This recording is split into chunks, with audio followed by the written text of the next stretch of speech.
You did well on the exam. Class average was 62. I always aim for 65, so I was very happy. 11 students scored 100. I believe that my exam review was extremely fair, according to some instructors, perhaps even too close for comfort. I did a problem with parallel resistors and a battery. I applied Gauss' law for cylindrical symmetry. I spent quite a bit of time discussing where charge occurs and where charge cannot be located on conductors. And I hit the idea of capacitors and dielectrics also quite hard. I prefer not to think about a rigid division between pass and fail, but I'd rather tell you that all of you who scored less than 47 in my book are sort of in the danger zone. Now that doesn't mean you're going to fail the course, nor does it mean that you will pass the course if you scored 70. But those people are in the danger zone. I think you should talk to your instructor, and I'd advise those people also to make frequent use of our tutors. 2 exams to go, plus the final.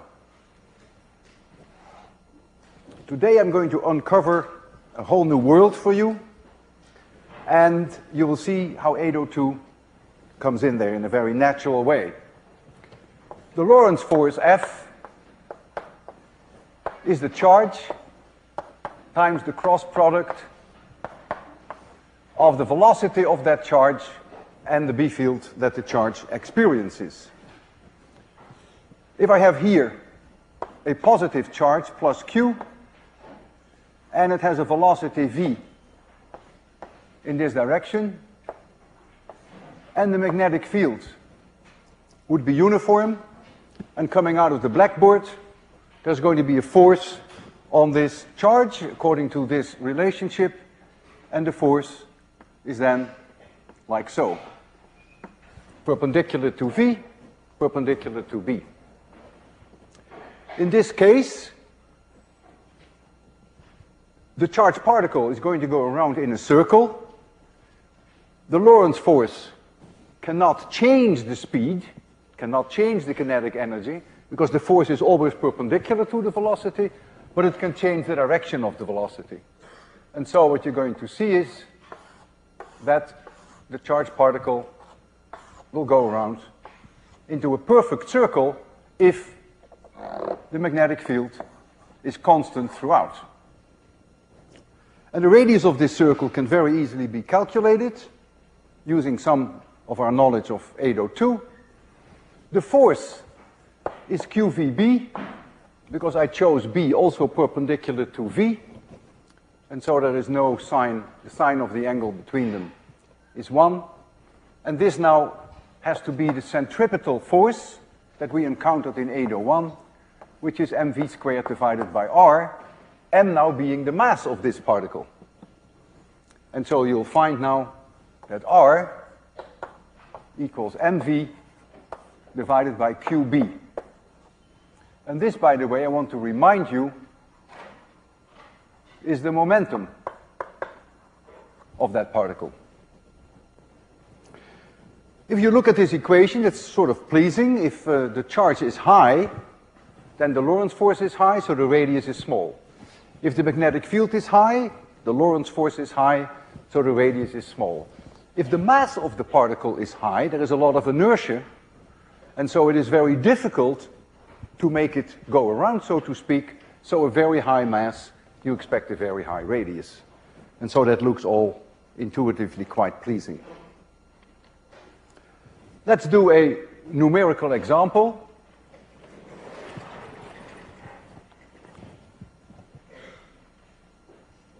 I take a proton, P stands for proton, and I take a 1 MeV proton. It's the same I took during my test review. 1 MeV means that the kinetic energy is 1 MeV is the charge times the potential difference over which this proton was accelerated. In this case, delta V would be 1 million volts. And this now equals 1/2 times the mass of that proton times the velocity squared. In this case, if I have a 1 MeV, so it is 1,000,000 volts, you will find that this is 1.6 times 10 to the minus 13 joules. I gave you there the charge of the proton. You multiplied it by 1,000,000, and this is the energy. And so now you can calculate the velocity, because you know the mass of the proton. I gave you that too there. And so you will find exactly what we found during my test review, 1.4 times 10 to the 7 meters per second, which is 5% of the speed of light. Comfortably low, so we don't have to make any relativistic corrections.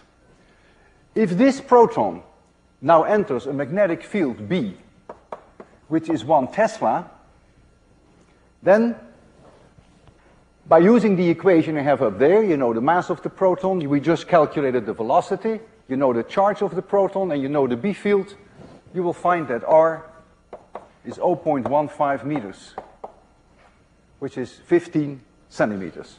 So just a numerical example. It is more common, or at least often done, to eliminate out of that equation there the velocity and replace it by the potential difference, capital V, over which we accelerate these particles. And so what you can do, you can replace this V by using the equation I have there, the 1/2 mv squared. So we have that 1/2 mv squared equals Q times delta V, but I will write for that just a capital V. And I substitute this V now in here. And so I no longer see the velocity, but I now see this potential difference. In the case of that proton, this V would be 1,000,000. And you will find then that R is then the square root of 2m times that capital V divided by Q B squared. So the two equations are, of course, the same physics, but it's a different representation. If you put in for V now 10 to the 6, mass of the proton, charge of the proton, and 1 Tesla field, of course you find exactly the same 0.15 meters. Now this is all nice and dandy, but this works as long as the speed is much smaller than the speed of light. If that's no longer the case, then we have to apply special relativity, and that is not part of this course, but I would like to briefly touch upon that today. I can show you how things go sour, because suppose we have a 500 kilo electric volt electron. So that means that in this equation here, the V is 500,000, the Q is the charge of the electron, M is now the mass of the electron, and if I apply that equation, I find that V is 4.2 times 10 to the 8 meters per second, and that is larger than the speed of light, so that's clearly not possible. The actual speed, if you make relativistic corrections, is 2.6 times 10 to the 8 meters per second. And although I don't expect you to be able to make those relativistic corrections, I will make them today, and you will see why I have to, and I want to show you that in fact this is not all that difficult, even though I will not hold you responsible for these equations. So what I have here is now the kinetic energy is again QV, that's not changing, but it's no longer 1/2 mv squared, but it is gamma minus 1 times mc squared. And gamma is defined there, it's called the Lorentz factor. And so if you know now for the electron that capital V is 500,000, you can calculate what gamma is from the first equation, and then you go to the second equation and you find what the speed is. And you will see then that you never find the speed larger than the speed of light. And so we now have to make a correction also for the radii, and those corrections become, again, relatively easy. This now requires a factor gamma, and you see that on the upper blackboard there. And this 2 now has to be replaced by gamma plus 1, and then everything is okay.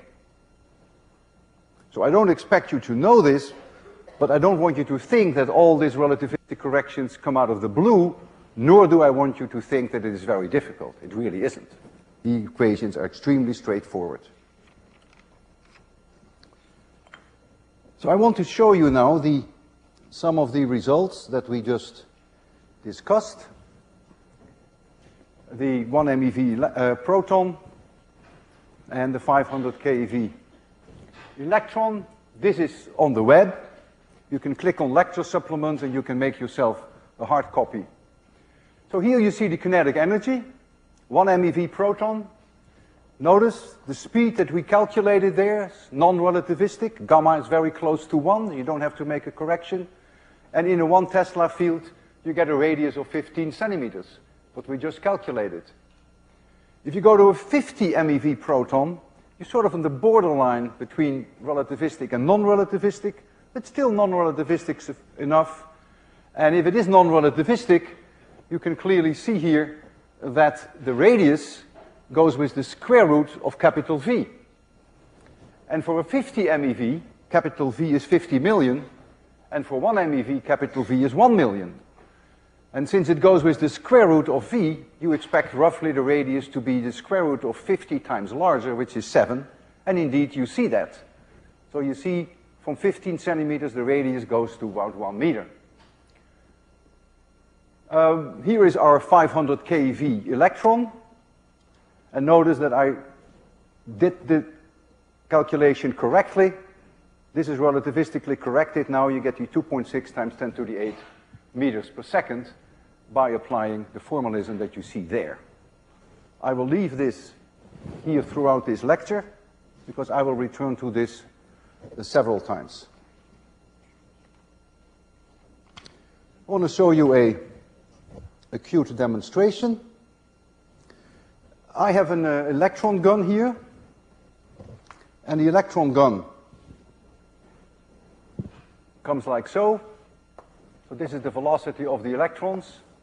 I put a minus sign there to remind you that they are electrons. If electrons go in this direction, the current goes in that direction. And so if now I have a magnetic field, which, let's assume the magnetic field is in the blackboard. This is B. Then I cross B is the direction of the force. I is in this direction. B is in the blackboard. So if I'm not mistaken, I think the force is in this direction. And so you will see that it starts to bend in this direction. If you change the direction of the magnetic field is coming out of the blackboard, then the electron will go in this direction. And I can show you that here. It is not too different from the distortion experiment that I did when I had the television program there and I had this strong magnet and we distorted the image. But this, of course, is a little bit more controlled. So, we're going to see the image there. And we want to make it quite dark in the room. And turn on the electron gun. So you see the electron gun, it strikes a fluorescent screen, and that's how you can see it. And I have here a bar magnet, and if I hold the bar magnet behind it, then I can create more or less situations like this. I can flip over the magnet, and then the direction of bending should change. So here I come with the magnet, and you see, curve up the electrons, I turn the magnet over, and I come in again, and they curve down. Very straightforward, very simple.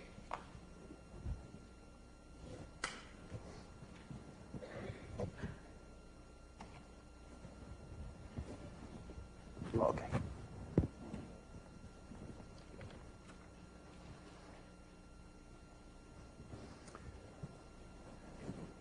There is a fantastic way in physics that we can separate isotopes from one and the same element. If we, for instance, take uranium, then uranium, when you find it, it's for 99.3% uranium-238. That means it has 92 protons, otherwise it wouldn't be uranium, and it has 146 neutrons. 99.3%. 0.7% is uranium-235. Again, 92 protons, otherwise it wouldn't be uranium, but only 143 neutrons. And that you'll find in nature for 0.7%. So you go to a chemist, and you give a chemist a little bit of uranium, and you say, would you please separate these two isotopes for me? And he, of course, would laugh at you, and he would say, go fly a kite, because the chemical properties are exactly the same for the two, because uranium is uranium. Neutral uranium here has 92 electrons, and neutral uranium here has 92 electrons. So there's no way that they could separate those. And I will show you now how they can be separated with what we call a mass spectrometer. You heat the uranium so that it ionizes. Let's assume it's ionized once, so it loses one electron. So it's positively charged with 1 unit charge, one of those charges that you see here. And we now accelerate it over certain potential difference, so these uranium atoms, the 235 and the 238, get a certain speed. And they come in here with this speed, v. So they're positively charged. And let's assume that we have a magnetic field that is uniform and that is in this direction. It comes out of the blackboard. So what will happen is that these charged particles, which are positively charged now, 1 unit charge, are going to go around the circle and hit here. This is a radius. But if you look here at these equations, so you will see that the radius is proportional with the square root of the mass of the particle. And the mass of 238 is 1.2% larger than the mass of 235. And so it's 1.2% larger, since we have the square root there. You see here the square root. We accelerate them over the same potential difference, so this one doesn't change. This is the only thing that changes. So then you expect an 0.6% change in radius, and so the 238 will end up here.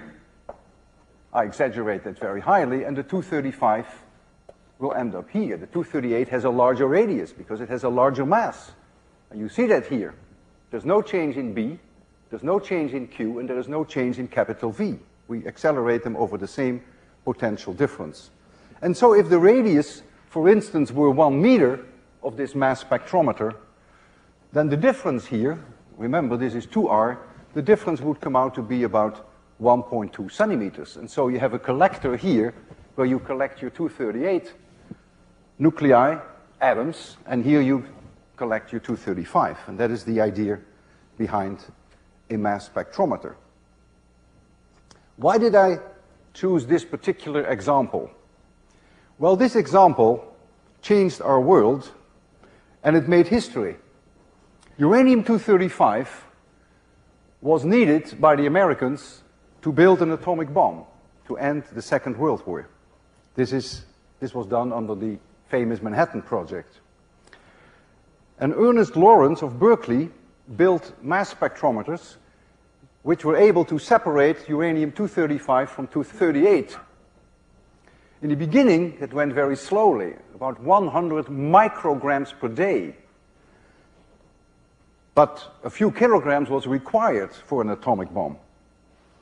They finally managed to get up to 1 gram per day, and in combination with other separation techniques, such as the gas diffusion techniques, which I will not discuss here now, they managed to get a few kilograms, and they dropped the bomb on Hiroshima on August 6, 1945, and 3 days later, the bomb was dropped on Nagasaki. The Japanese surrendered, and it was the end of World War II.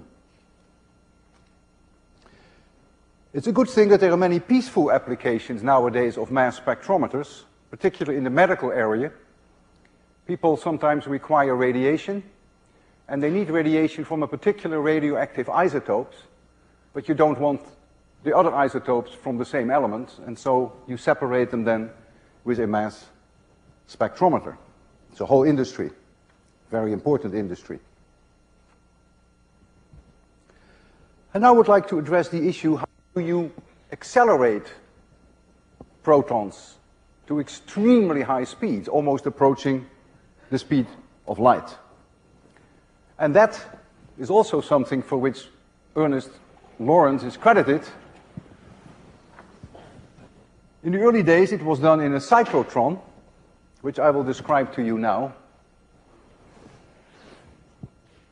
The cyclotron consists of a chamber which is called a D. This is one D, and here's another D. These are conducting chambers. If you look from the side, it would look like so. This is the left chamber, and this is the right chamber, and all of this is in vacuum. And let's assume that we have a magnetic field coming out of the board, like so. So let's revisit our 1 MeV proton. Suppose I release in this chamber here a 1 MeV proton, and I know the speed with which it comes out, because the 1 MeV proton had a speed, oh, you still see it there, 1.4 times 10 to the 7 meters per second. We also know that in a 1 Tesla field, let's make this 1 Tesla, that the radius is going to be 15 centimeters. You see it up there. So what is this proton going to do? It's going to do this. But when it gets there, a potential difference is introduced between these two Ds, so that this is high potential and this is a low potential. And so you're going to get an electric field now in this gap, in this direction, and so this proton is being accelerated. And let's suppose that the difference in potential is 20 kilovolts. Then this proton will gain in kinetic energy, it will gain kinetic energy 20 kilo electron volts. That's the way electron volt is defined. And so you start off with 1 MeV, so when it has crossed this gap, it is now 1.02 MeV, 20 keV more. The radius now is larger. If capital V is 2% higher, and I go to this equation, then the radius is 1% higher. And so when it comes out here, and it makes a circle, the radius now is 1% higher than 15 centimeters. But when it gets to this part of the D, this potential difference is reversed, and so the electric field is again in this direction, in the direction of the proton, and so it is accelerated again by 20 kilo electron volts.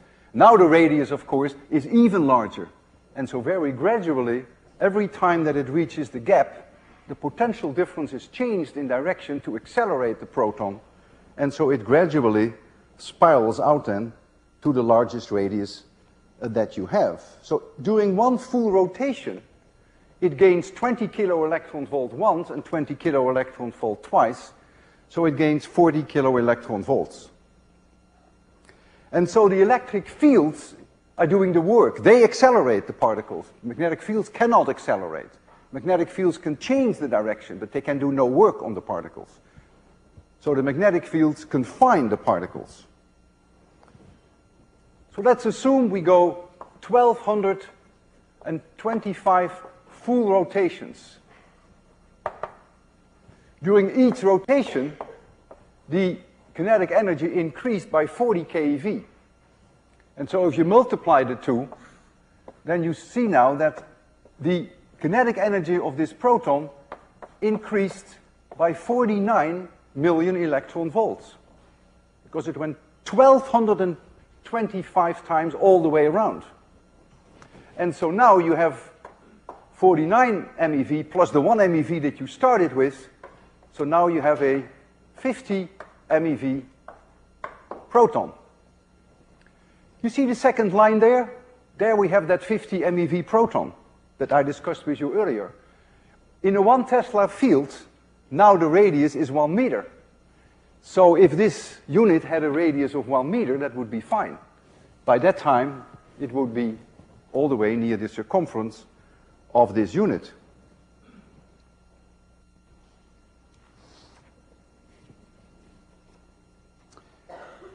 What is remarkable and not intuitive, that the time to go around, as long as we don't have to make relativistic corrections, that the time for a proton to go around is independent of its speed.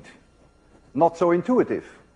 And you can see that very easily, because the time to go around is 2 pi r divided by its speed.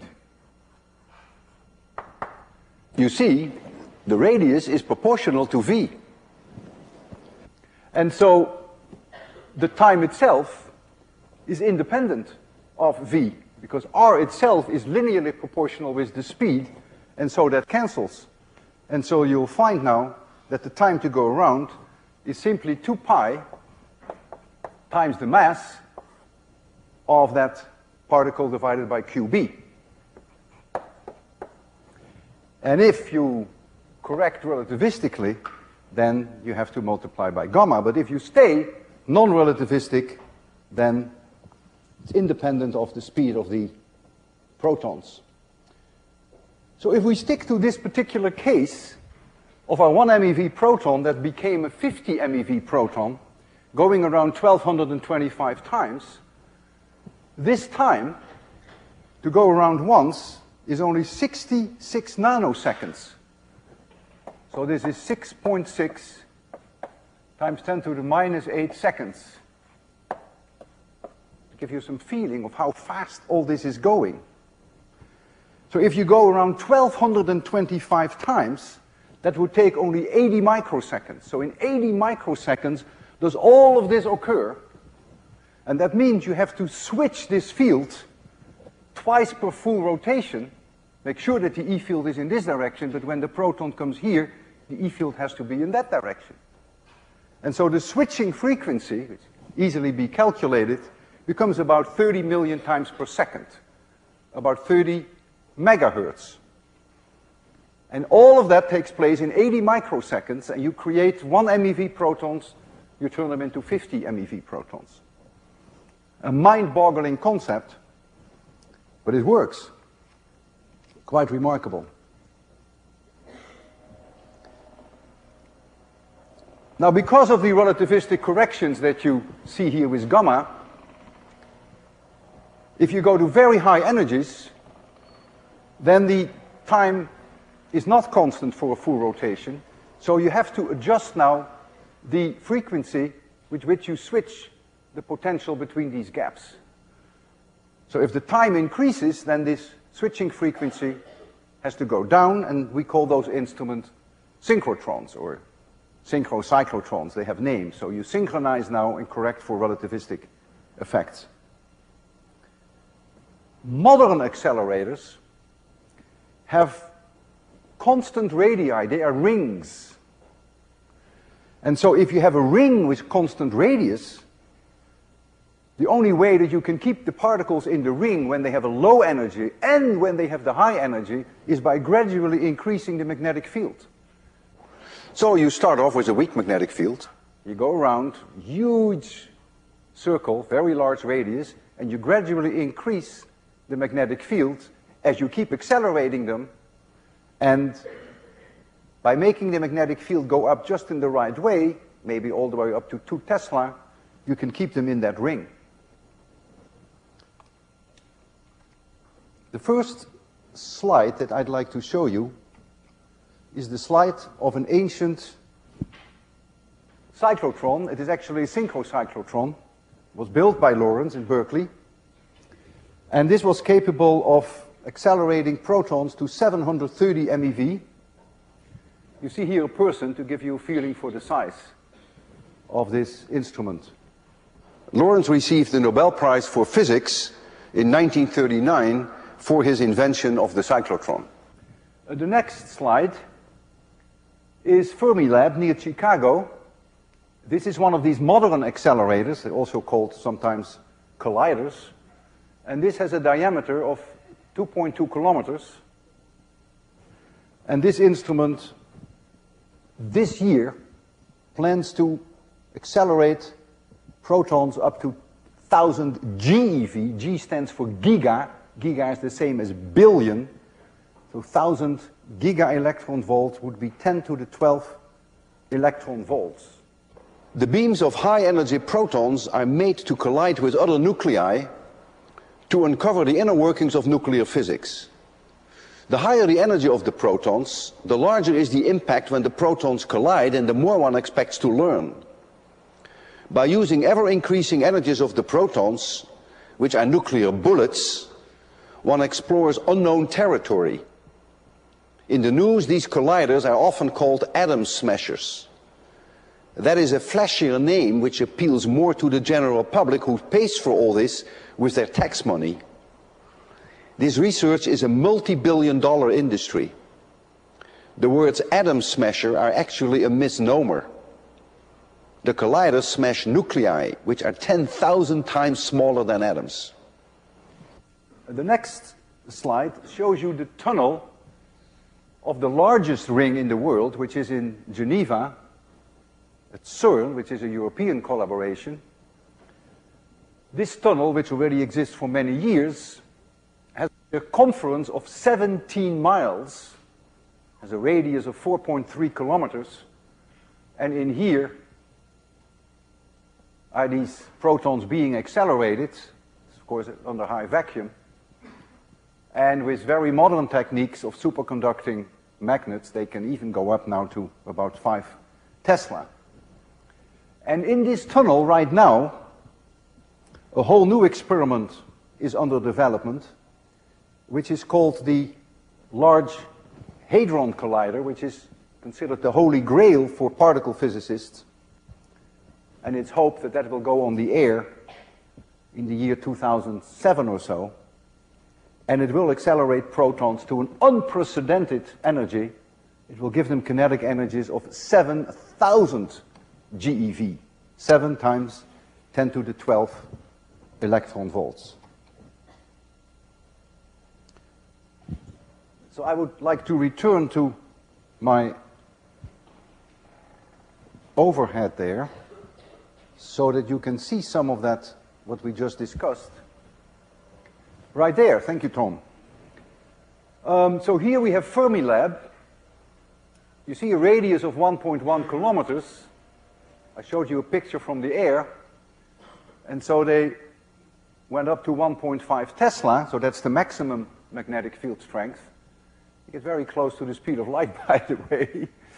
And you see 500 GeV protons. And here you see the Holy Grail, the Large Hadron Collider, European collaboration in Geneva at CERN, whereby you have the circumference of 17 miles and the magnetic field that they hope to achieve going up to 5.5 Tesla using modern techniques of superconductors.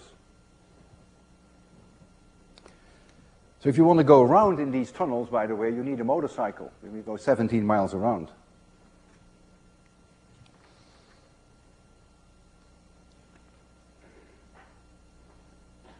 The goal of all this physics, of all these experiments, is to enter new territory, to learn about these mysterious nuclear forces, and to see what is inside protons and to see what is inside neutrons. And with these experiments, many nuclear particles were discovered whose existence was completely unknown previously.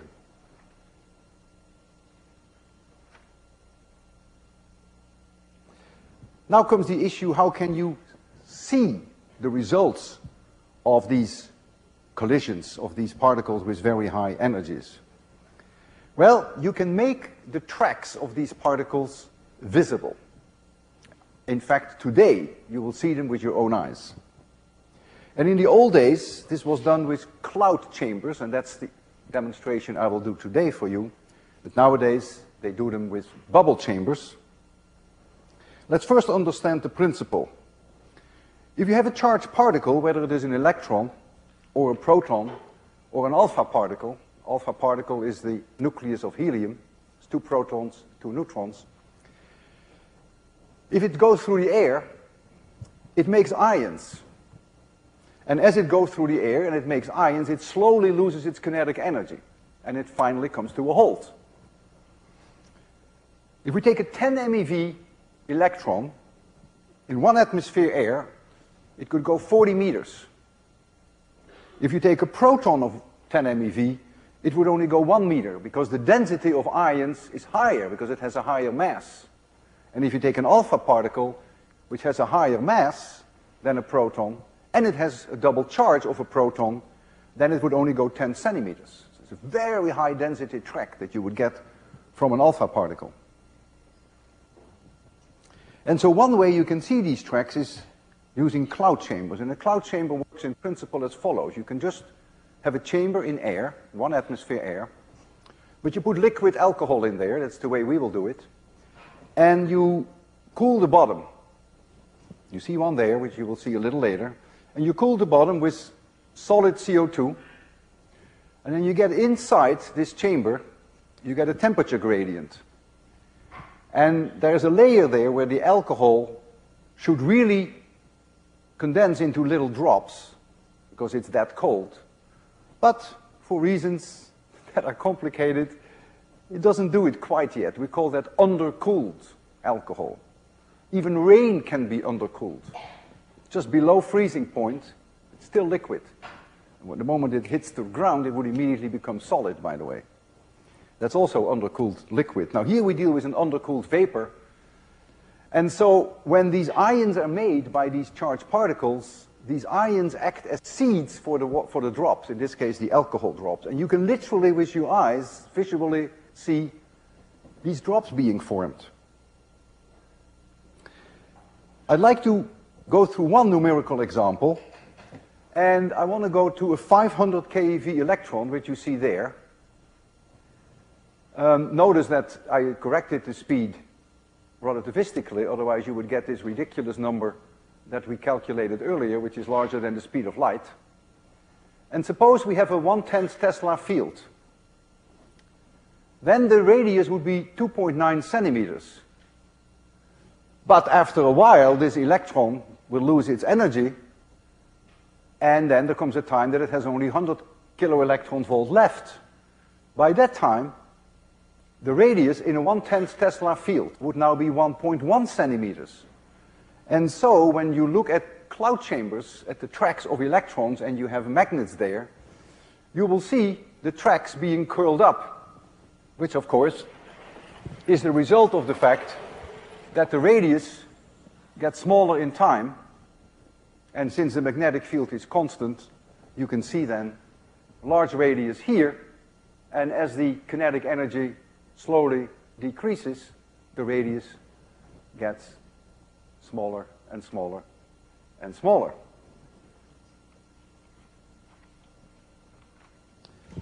So let's look at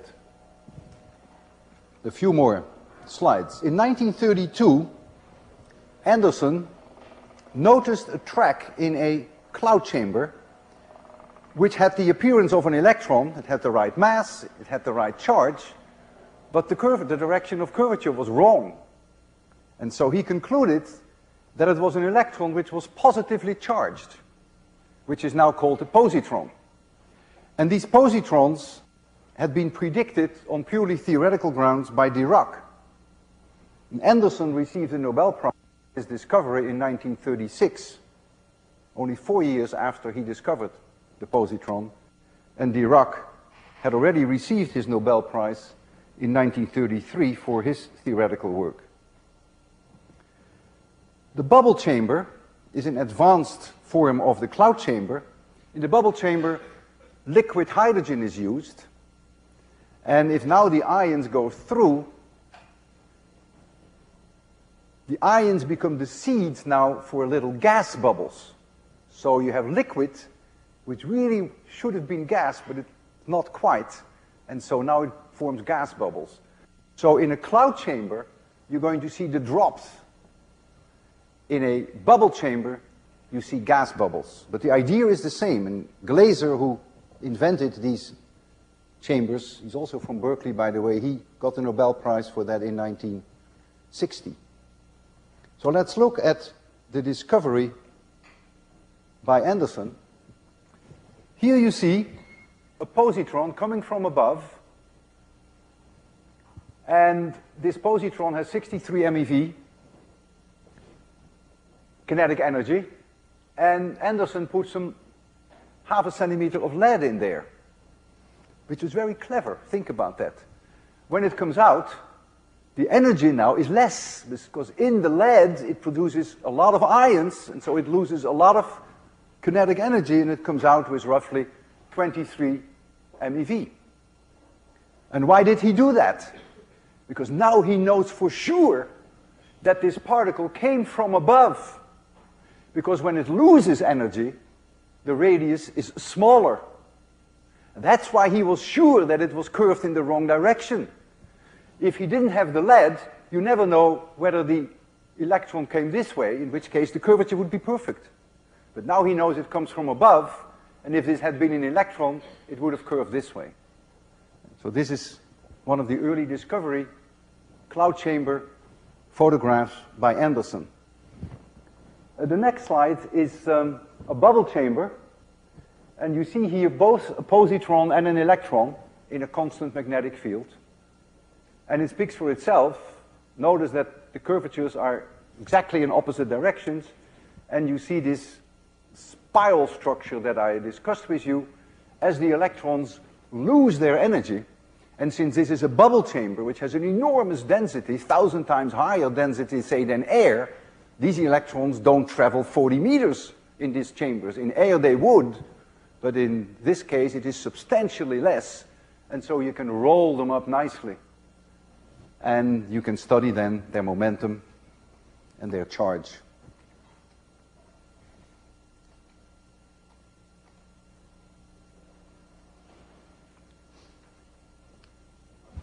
Using accelerators and cloud chambers and bubble chambers, a whole new world of nuclear physics emerged. Wow. And between 1958 and 68, 30 new nuclear particles were discovered. And MIT has always been on the forefront in this research.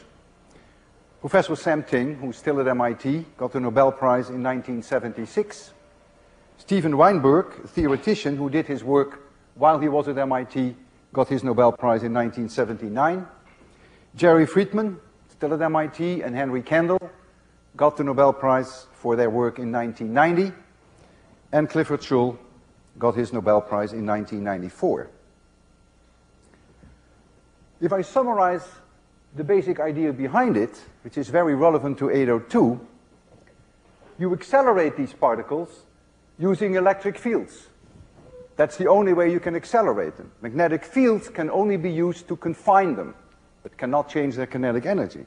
But magnetic fields are crucial, because that allows you, as you gradually increase their speed, to confine them, either by a ring, which is done nowadays, or in the old days in these chambers of the cyclotrons and the synchrotrons. And then we have the bubble chambers, in the old days the cloud chambers, whereby you use magnetic fields to get information on the radius of these particles as they are being detected. And out of all this emerged a whole new way of looking at our world and completely new ideas about what makes the world tick. This is nothing short of a revolution. And so now I want to enjoy with you the last 5 minutes of this lecture by looking at a cloud chamber and by looking at some of these tracks. You're going to see a lot of electrons in there. The walls of the cloud chamber are radioactive, just like you are radioactive. Your bones are radioactive. Your windows are radioactive. They emit electrons. no protons, but they certainly emit electrons. And we have in there a radioactive isotope, a rod, which has thorium in it, which produces alpha particles. And so you're going to see electrons which make beautiful spider web structures. Please don't clean up yet, we have plenty of time. To be precise, we have 5 minutes and 18 seconds left. So these electrons, you will see them going like spiders through this chamber, and sometimes they change abrupt direction because they can collide, particularly when they have low energy, and then they ricochet off, so to speak. And then occasionally we may see an alpha particle coming from our radioactive thorium, and that makes a very thick track. And so let's try this. We have an expert here, which is Marcos, who has not only borrowed this instrument, and if you like it, we may actually buy it. It's not cheap, we may buy it. But he borrowed it specially for you, for which I'm very grateful, Marcos. And he also did quite a bit of work to get the light just right. It's not so easy to see those tracks. So Marcos, you will get a chance to adjust the lights if you want that. We're going to make it very dark. And let's enjoy then this wonderful world, invisible world of nuclear physics. So here you see this, the rod with thorium. So Marcos, feel free to adjust the light if you feel the need. I will go into the audience as well and see whether we can identify the electrons. Oh, there was an alpha particle. So this is this rod, and so the bottom of this chamber is cooled with solid CO2. Ah, there was an electron, very nice. As I said, you know, they almost look like spider web. There was an electron here. So also keep an eye on this rod, and occasionally you will see a very dense track, which then indicates there was one. That's an alpha particle. There's a beautiful alpha particle. Just enjoy this. You know, you're looking at a world which is completely new. Think about it. You're looking at the world of nuclear physics. You're seeing individual electrons. And occasionally you see alpha particles. Here, there's one coming out. And think about the physics, what's going on here. This alcohol, which refuses to become drops. And then these ions say, we force you to become what? Here's an alpha particle. I don't know what it's doing there. So these ions force this alcohol vapor to become drops. It's an incredible, complex picture that you're looking at. It is amazing every time I see this.